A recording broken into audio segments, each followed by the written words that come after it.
Hi hello అందరికీ welcome back to our YouTube channel Parni cutie. అందరూ ఎలా ఉన్నారు? మేమైతే చాలా చాలా బాగున్నాం. ఈ వీడియో ఏంటంటే ఫాదర్స్ డే సెలబ్రేషన్.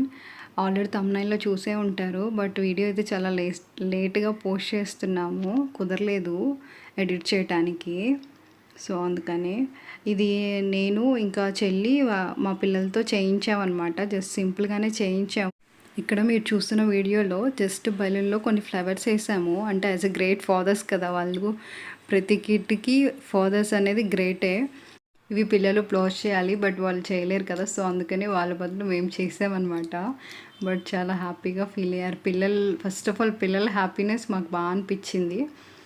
వాళ్ళ బదులు అన్నీ మేము సెలబ్రేట్ చేసామన్నమాట.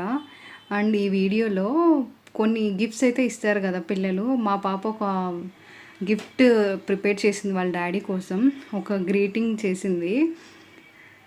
అసలు ఎంత అంటే అంత తన ఓన్ వర్డ్స్తో చేసింది. ఈవెన్ అది చూసాక అది ఒక షార్ట్ వీడియోలో అప్లోడ్ చేసాం మేము. ఒకసారి చూడకపోతే చూడండి కంపల్సరీగా. తన ఓన్ వర్డ్స్తో అవి చూసి గ్రీటింగ్ అసలు ఎప్పుడు ప్రిపేర్ చేసిందో కూడా మాకు తెలియదు. ఆ వర్డ్స్కి రియల్లీ మా హస్బెండ్ కంట్లో నుంచి అయితే వాటర్ వచ్చేసాయి.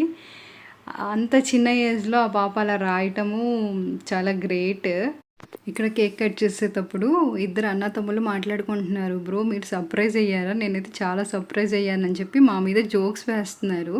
చిన్న పిల్లలతో ఇంతకంటే ఎక్కువ ఎలా చేయిస్తామండి.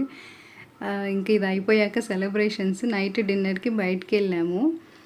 అండ్ చిన్న చిన్న గిఫ్ట్స్ కూడా చేయించాము. అంటే పిల్లల పేరు మీద మేమే చేయించాము అనుకోండి. అంటే పిల్లలకి అంత థర్డ్స్ రావు కదా. ఒక గ్రీటింగ్ మాత్రం మా పాప ఓన్గా చేసింది. బట్ చిన్న చిన్న గిఫ్ట్స్ అయితే ఇప్పించాము పిల్లలతో. ఇంకా నైట్ డిన్నర్కి బయటికి వెళ్ళాము. ఆ డే అలా గడిచిపోయింది. చాలా బాగా అనిపించింది ఫాదర్స్ డే. వీడియో మొత్తం ఫుల్గా చూడండి. చాలామంది చూస్తున్నారు కానీ సబ్స్క్రైబ్ చేయట్లేదు. ప్లీజ్ సబ్స్క్రైబ్ చేసుకోండి. అండ్ ఇలాంటి మంచి మంచి వీడియోస్ ఇంకా చాలా చాలా చేస్తాము. ఇది పిల్లలతో సెలబ్రేట్ చేయించాము. ఐ హోప్ మీ అందరికీ చాలా బాగా నచ్చుతుంది. Please like, share and subscribe.